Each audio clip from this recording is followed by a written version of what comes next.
Olá, pessoal do primeiro ano A, do primeiro ano B, como é que vocês estão?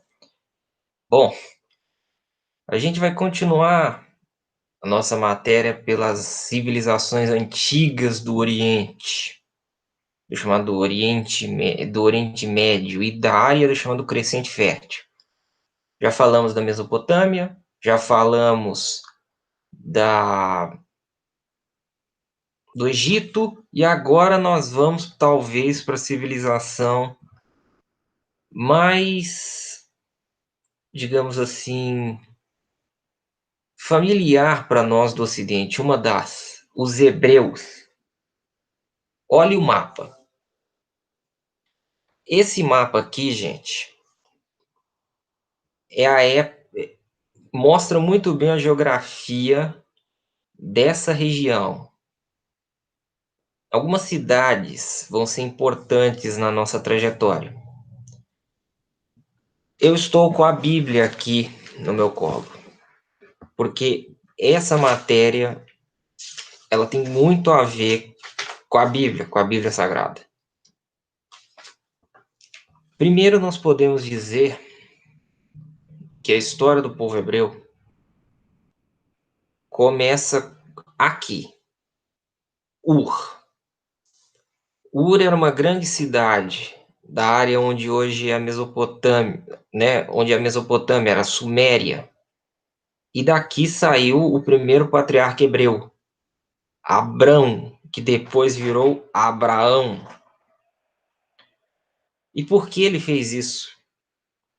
Quem tiver com a Bíblia, quem tiver em casa, depois pode acompanhar. Gênesis, capítulo 11, versículo 12.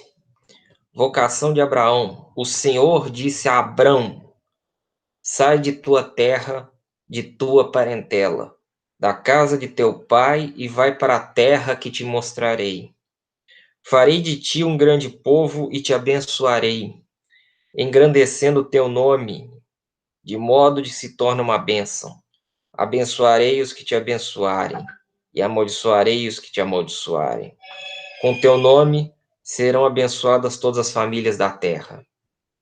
Abrão partiu como o Senhor lhe havia dito, capítulo 12, versículo 4. Abrão partiu como o Senhor lhe havia dito, e Ló foi com ele. Ao sair de Harã, que é uma outra cidade, Abrão tinha 75 anos, levando consigo a mulher Sarai, o sobrinho Ló e todos os bens que possuíam, bem como os escravos que haviam adquirido em Harã. Abrão partiu rumo à terra de Canaã. Canaã, gente, olhem o mapa, aqui está, Canaã. É onde hoje é a região de Gaza, em Israel. Canaã, a terra prometida. O que a primeira parte do Gênesis conta? Conta a jornada de Abraão e depois Abraão e sua esposa Sara, que passou pelo Egito. Olha o Egito aqui. Ele veio por aqui, ó. Ele desceu, chegou aqui no Egito e contornou para chegar até aqui, em Canaã. Por que essa viagem é importante? Porque nessa viagem, segundo a tradição do povo judaico, Abraão fez uma aliança com Deus, com Yahvé, com Jeová. Chama-se Antigo Testamento, porém, esse é o nome grego. O nome hebraico é Antiga Aliança, é a aliança do povo hebreu com Yahvé, com Deus. E disso sairia o quê? Ismael, um dos primeiros filhos dele. Aí tem outras passagens que nós conhecemos, por exemplo, a destruição de Sodoma e Gomorra, que ninguém sabe direito onde essas cidades se localizavam. Até hoje não se sabe. E depois nasce Isaac. Uma coisa muito importante, gente, no conceito da história judaica é o seguinte: a questão de tribos. Não era um povo totalmente constituído, eram 12 tribos. 12 tribos. Eu posso mostrar aqui para vocês o mapa das chamadas 12 tribos de Israel.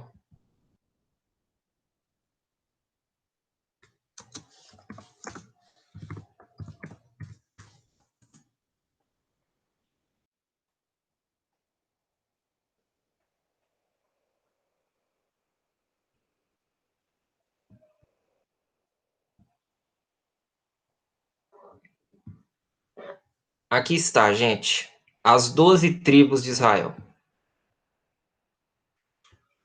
São 12 filhos que cada um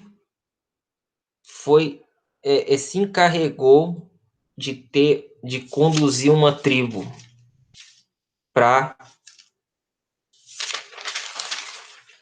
Só que até aí foi muita coisa. Isaac se casou com Rebeca. Ismael teve filhos. Houve os dois gêmeos Esaú e Jacó. Aliás, Jacó. É aqui que começa.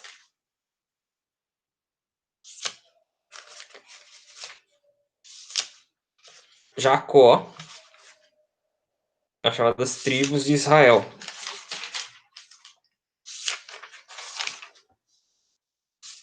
Aí vem a história de José do Egito. Gente, uma coisa que vocês têm que ter muito em mente. Muito em mente. A história de Israel, ela tem conexão direta com o Egito.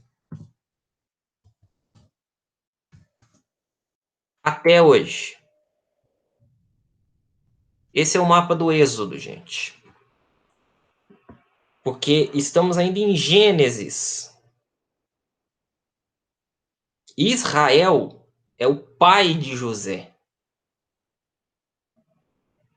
Quando José virou faraó, ou melhor, conselheiro do faraó, desculpe, conselheiro do faraó, é porque José foi vendido como escravo pelos seus irmãos. Depois da história de José,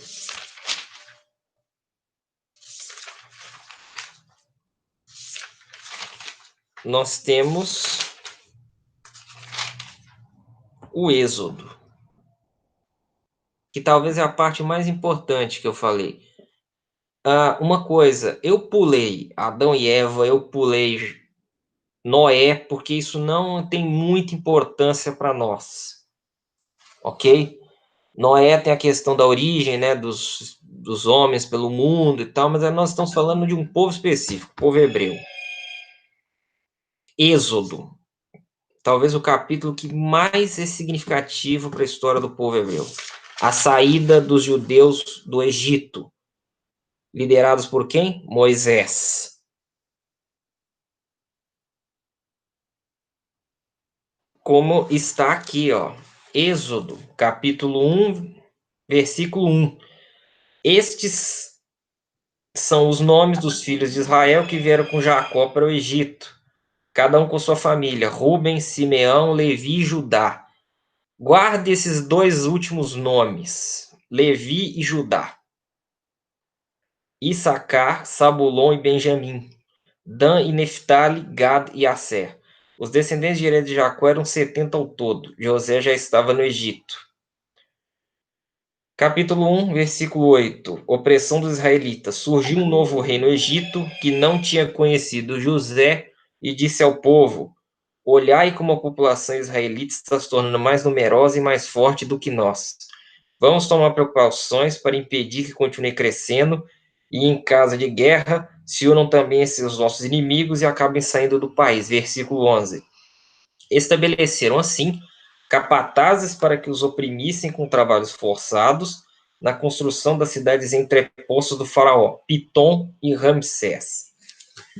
Gente, seguinte, o Egito, como vocês estão vendo aqui, Aqui é Pitom, que a Bíblia fala, ó.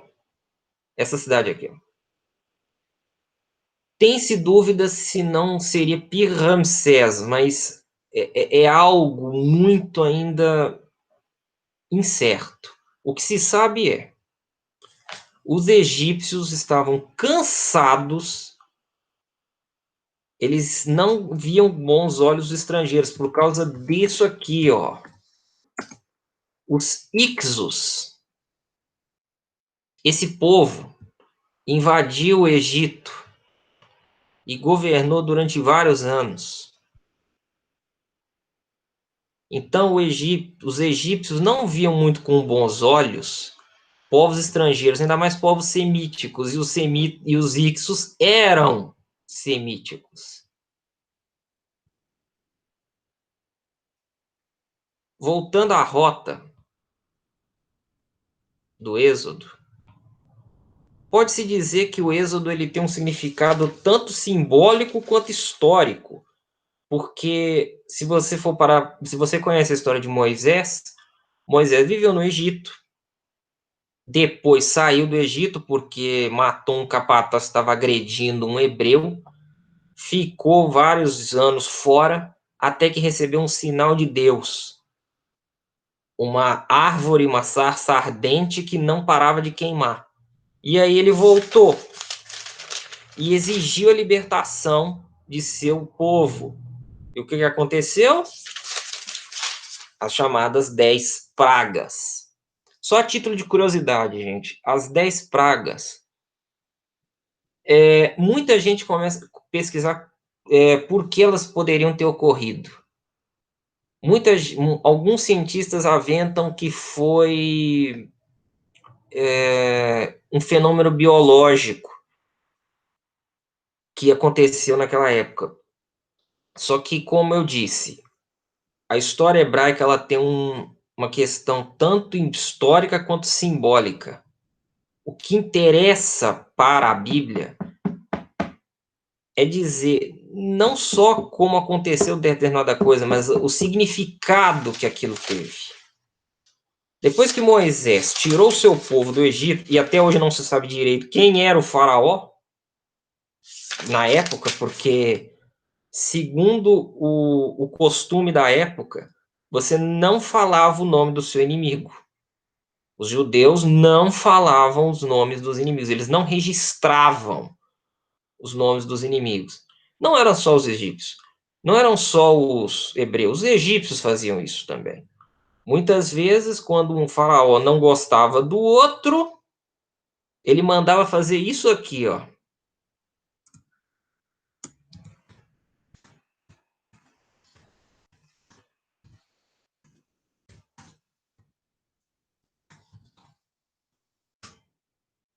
Ele mandava simplesmente, como eles fizeram com essa governante aqui, Hatshepsut, que vocês estão vendo aí na tela. Eles mandavam riscar os tabletes que tinham o nome daquela pessoa. Há uma passagem que Moisés diz que se eu pecar, risque o meu nome. Vem desse costume. Você riscando o nome na cultura egípcia, aquela pessoa deixaria de existir para sempre.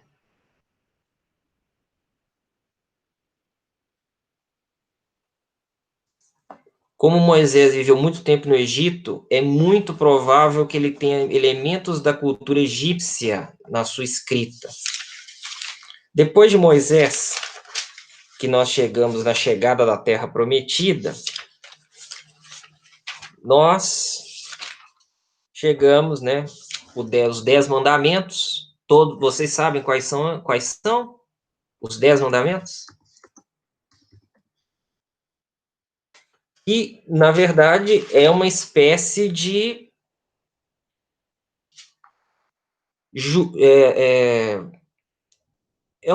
é uma bússola moral para o povo hebreu e acabou sendo para o Ocidente, que são eles. Eu sou o Senhor teu Deus, e não terá outros deuses além de mim.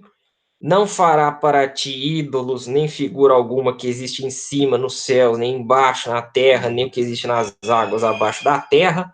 Ou seja, o Deus, aqui tem uma diferença muito grande e é importante vocês entenderem. O Deus hebreu, ele não é como o Deus grego, não é como um Deus egípcio, não é como um Deus mesopotâmico. Não há culto de ídolos, não há representação de Yahvé. Não te prostrarás diante deles, nem lhe prestará cultos, pois eu sou o Senhor teu Deus, um Deus ciumento. Castigo a culpa dos pais dos filhos até a terceira e quarta geração dos que me odeiam, mas uso de misericórdia por 1000 gerações para os que me amam e guardam meus mandamentos. Nesse ponto, Deus é a mesma coisa que os deuses antigos. Se você gosta de mim, eu te protejo e te ajudo. Se você é contra mim, eu te destruo. Não pronunciarás o nome do Senhor teu Deus em vão, porque o Senhor não deixará impune quem pronunciar o seu nome em vão. Santificar o dia do sábado. Honra teu pai e tua mãe, para que vivas longos anos na terra que o Senhor teu Deus te dá. O respeito pelo pai, pela mãe, pela figura do patriarca, da matriarca. Você pode até discordar, mas o que você não deve nunca, principalmente na cultura oriental, desrespeitar quem é mais velho que você. E não ser ingrato também. Não matarás. Aqui é não matarás em tempos de guerra. Não matarás, não assassinarás. Não matar alguém por motivos pessoais ou mesquinhos. Não cometerás adultério. Não furtarás. Não levantarás falso testemunho contra o próximo. Não cobiçarás a casa do próximo, nem a mulher do próximo, nem o escravo, nem a escrava, nem o boi, nem o jumento, nem coisa alguma do que lhe pertence. Então, gente, esses são os 10 mandamentos que Deus deu para Moisés no Monte Sinai. Quando a gente vai para Moisés, a gente também tem que falar da questão da lei judaica. Eu falei um pouco, ou pelo menos eu posso ter esquecido, mas se não eu já falo agora, do Código de Hammurabi,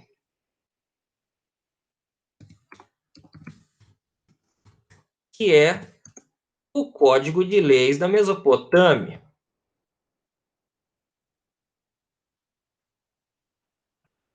Que tem a ver com esse princípio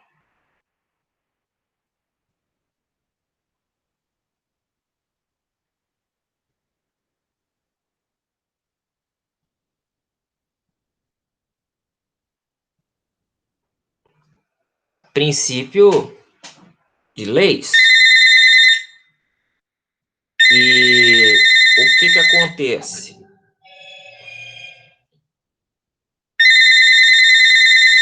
Hammurabi era um deus, era um rei mesopotâmico, era um rei caldeu, para ser mais exato, se não me engano.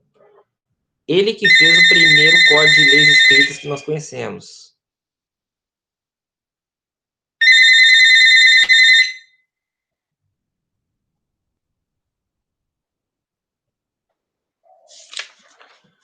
Com essas tábuas dos 10 mandamentos, que, segundo a própria Bíblia, Moisés, num acesso de raiva, quebrou essas tábuas.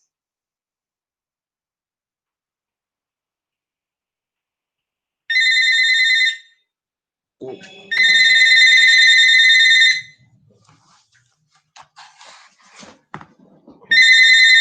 Deus,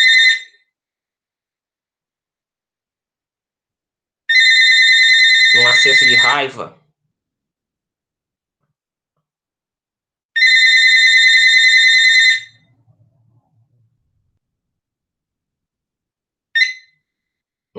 raiva, quebrou essas tábuas.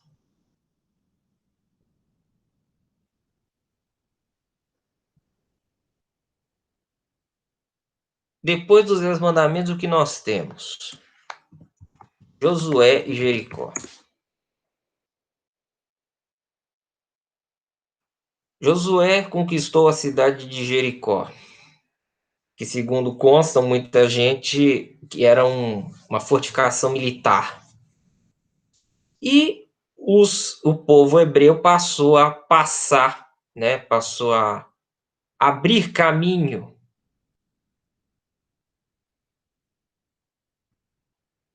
abrir caminho.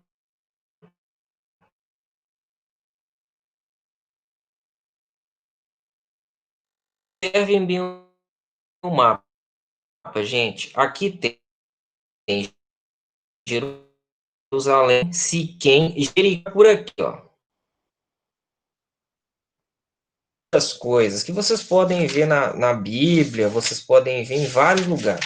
Até a gente chegar numa parte que nós chamamos de Juízes.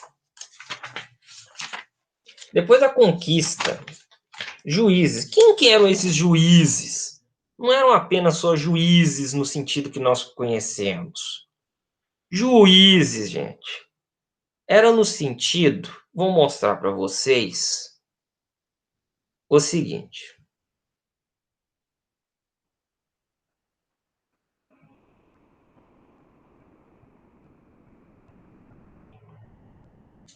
Aqui está, as localizações bíblicas e tal.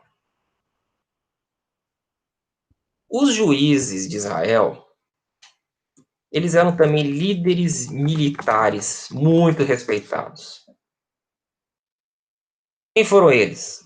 Israel teve 15 durante 350 anos. Tá aí os nomes. Otniel, Eude, Sangar, Débora. Sim, nós tivemos uma mulher. Gideão, Abimeleque, Tola, Jair, Jefté, Ibsã, Elon, Abdon, Sansão, sim, o Sansão dos cabelos, da força dos cabelos, que Eli e Samuel. Samuel foi o único que foi profeta desse pessoal aí. E Israel estava lutando contra também domínio de vários povos, como os filisteus, os amonitas, os moabitas e os cananeus. Porque os judeus diziam: essa terra é nossa. Outra cronologia dos juízes. Mas como é que era Israel naquela época? Era assim. Depois da era dos juízes, gente, que eram líderes militares, você tem um capítulo que chama Juízes, Samuel, e aí chegamos em Reis. Israel passa a ser um reino. Mas nós temos o famoso reino de Davi, reino de Israel e reino de Judá. O primeiro rei de Israel foi Saul. Saul. Depois Davi e depois o famoso Salomão. Mas nessa época que você pode olhar em Reis e Crônicas, porque eram dois reinados separados, Israel e Judá, até a época de Saul. Inclusive, falo uma coisa, a história, por exemplo, de Elias, quem gosta de ver novelas bíblicas, principalmente da Record, eu acredito que algumas pessoas devem gostar, já passou tanto a história do rei Davi, quanto a história de Elias, quanto a história de Josué, a terra prometida. Depois que vocês forem ver, prestem um pouco mais de atenção na época que se retrata. Aqui, ó, como eu falei, ó, a terra prometida, rei Davi,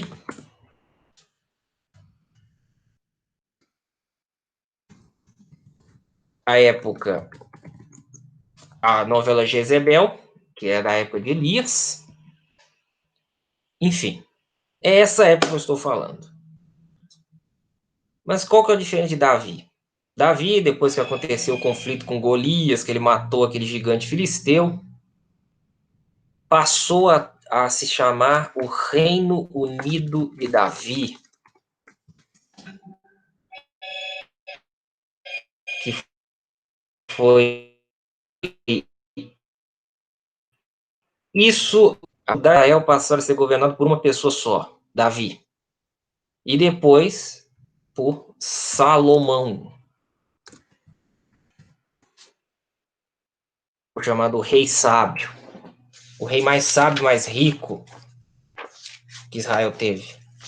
Depois disso,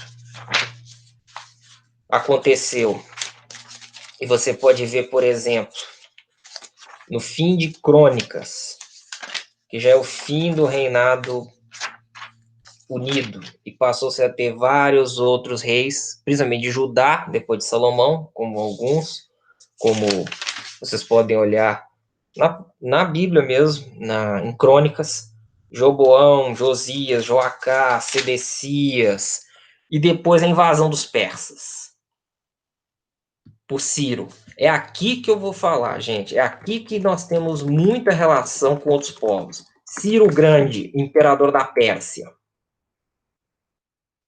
O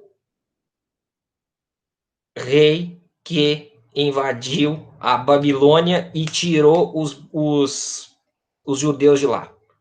Porque os judeus sofreram o que nós chamamos de cativeiro da Babilônia, na mão dos assírios e depois dos babilônicos. Isso aconteceu ainda em Reis, nessa coisa que eu falei, Reis. Reis, Crônicas, são relatos do povo judeu, principalmente dos reinados de Saul, Davi e Salomão, e também desses eventos em que eles foram aprisionados pelos assírios e pelos babilônios. Olha como é que a matéria de Mesopotâmia e de Egito tem, íntima ligação. Israel também tem muito a ver com a Fenícia. Fenícia é onde hoje é a região da Síria. É onde é a região da Síria. Síria, gente. Não a Síria. São dois lugares diferentes. Fenícios era um povo navegador, como vocês estão vendo aqui nesse mapa. Isso em vermelho são as rotas comerciais dos fenícios. Essas três cidades aqui, Biblos, Sidon e Tiro. Tiro era um importante porto. Fica hoje na costa do Líbano. São lugares também muito mencionados na Bíblia. Eu falo, a Bíblia serve sim, em alguns pontos, para um estudo. Por exemplo, fala muito da Pérsia, até o livro de Esther, mais ou menos, a Pérsia. E aí foi passando, a Judéia sofreu invasões, sofreu da Pérsia, primeiro da Babilônia, da Síria, da Babilônia, da Pérsia, chegou-se até alguns assentamentos da Grécia, mas o principal foi o que? Roma. Que passou a se chamar o quê? Província da Judéia. Aqui a gente já fala de Jesus. É a época de Jesus Cristo. Olha a Judéia. Olha como é que ficou tudo dividido por causa das invasões. Tudo dividido. A história do povo judeu é uma história de união, separação, dispersão. União, separação, dispersão. Reino unido, Davi e Salomão morrem, volta a ser Israel e Judá separados. E depois começa a separar-se em outros reinos, como vocês estão vendo aqui. Damasco, Amon, Moabe, Edom. Agora, aqui já é um mapa da época romana. Judéia, Samaria, Galileia. Foi aqui que Jesus nasceu. Galileia. ou pelo menos viveu a maior parte de sua vida. Olha aqui, Nazaré. Ele nasceu em Belém, um pouco mais para cá, ó. Bethlehem, hoje, né? Aqui, ó. Essas áreas, gente, estavam sob o domínio do Império Romano. E os próprios romanos falavam que era uma província extremamente complicada de administrar. E foi passando o tempo. Aqui. Aqui tá bem mais marcadinho e bonito. Ó, Belém é dentro da Judéia. Galileia, que é Nazaré. Jesus nasceu dentro da Judéia, em Belém. Mas ele viveu muito aqui, por isso que ele é chamado de Jesus de Nazaré, o Jesus Nazareno. Mas, gente, aqui já começa a história mais do cristianismo. Onde é que o povo judeu começou a ter. Ele perdeu a sua terra. Ele perdeu Canaã, ficou durante muito tempo sob domínio estrangeiro, principalmente de impérios como o romano e domínios estrangeiros como os otomanos e os ingleses. Até que começou-se a ter uma campanha no século XIX chamada sionismo, liderado por esse cara aqui, ó. Esse cara aqui chamava-se Theodor Herzl. E ele dizia que o povo judeu ele tem direito a uma terra. Ele tem direito a uma terra e essa terra tem que ser cedida aos judeus. Os judeus têm que ter uma terra. Os judeus estavam sem pátria. Já tinha tido várias diásporas. Palavra importante, gente. Diáspora é dispersão de um povo. A diáspora judaica aconteceu de várias vezes. Houve dispersão quando o templo foi destruído no ano 70 depois de Cristo, ou depois da Era Comum, ou da, como se diz. Depois houve outros tipos de dispersão que os judeus eles foram para vários locais do mundo, como vocês estão vendo aqui. Mas eles sonhavam em chegar de novo na Terra Prometida, porém já tinha gente lá. Os palestinos, a Palestina. E a tal Palestina? A Palestina é essa área aqui, ó, do Mar da Galileia.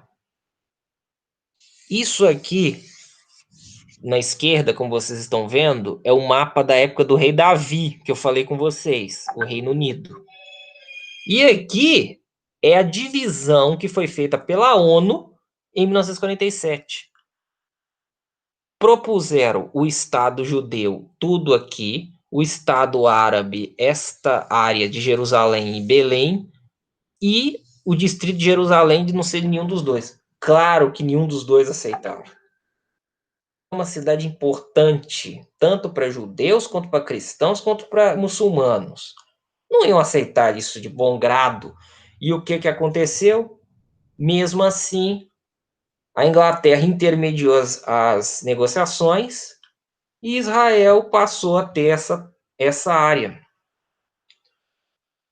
Olhe bem o mapa, olha a evolução. A Palestina era tudo isso aqui, tudo em vermelho. De repente, passou a ser esta parte aqui. Em 67, Israel expandiu mais e a Palestina ficou mais contraída. 2011, olha, só algumas manchinhas. É um conflito, gente, que pode ter raízes lá em raízes bíblicas, mas o principal motivo não é religioso, é político, territorial.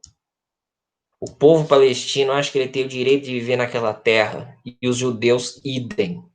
E os judeus têm ainda uma coisa ainda mais forte. Foi a terra de Canaã que Deus nos deu. Não pode tomar dela. E vocês veem esses conflitos Israel e Palestina que dura até hoje. e não há muita previsão de acabar. Não há muita previsão de acabar.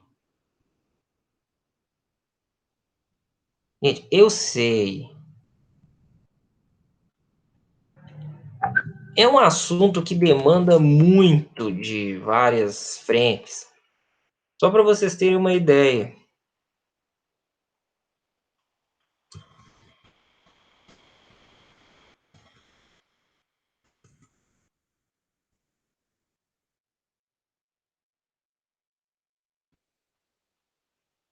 olhem bem esse vídeo e me falem, de quem que é Jerusalém?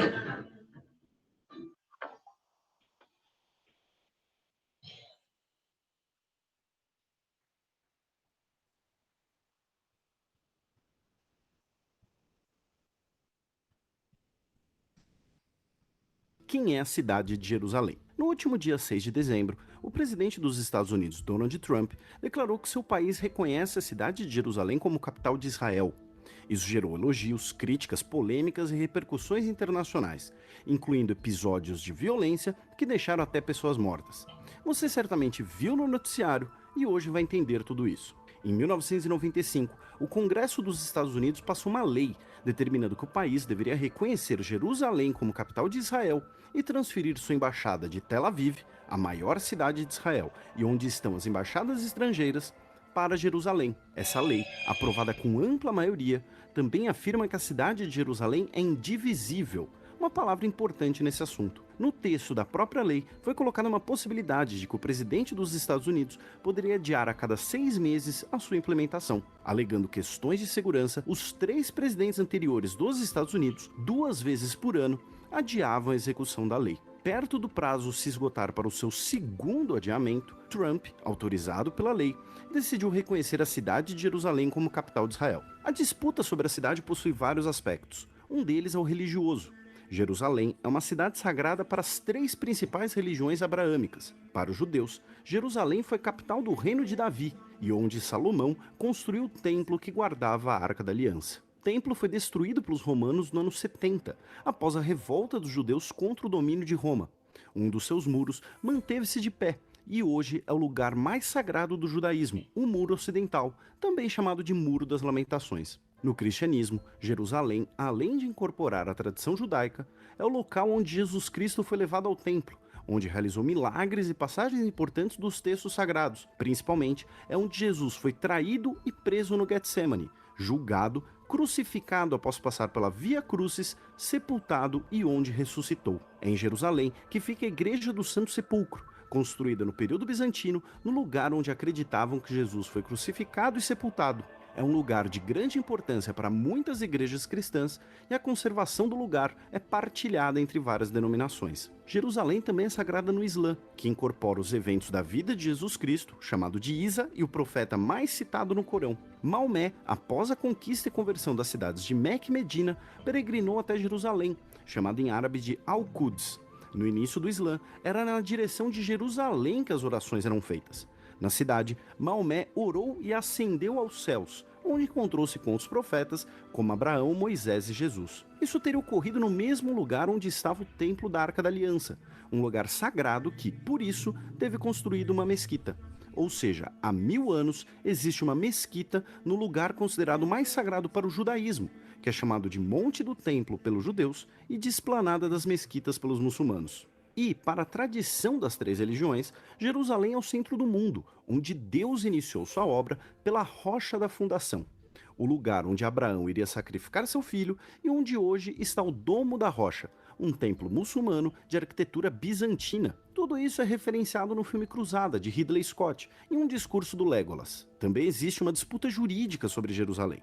De acordo com o plano de 1947, que estabeleceu Israel e Palestina, Jerusalém seria um corpus separatum, uma entidade separada dos territórios destinados aos israelenses e aos palestinos, sob administração internacional, com status especial dada sua importância cultural e sua carga como patrimônio da humanidade. A ideia era de que Jerusalém não deveria pertencer a nenhum país, mas a toda a humanidade.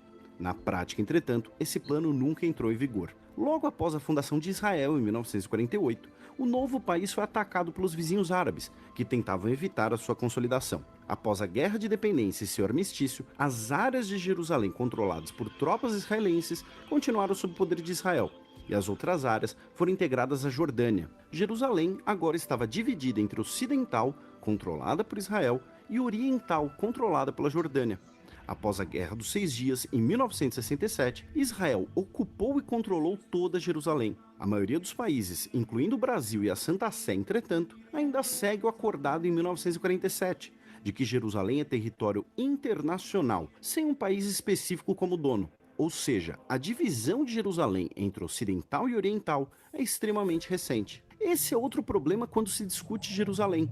Do que exatamente estamos falando? Temos a cidade antiga, onde estão os lugares sagrados. Jerusalém Ocidental, uma cidade controlada por Israel desde 1948 e onde estão as instituições do governo de Israel. Jerusalém Oriental, uma cidade de maioria árabe que os palestinos afirmam ser território ocupado.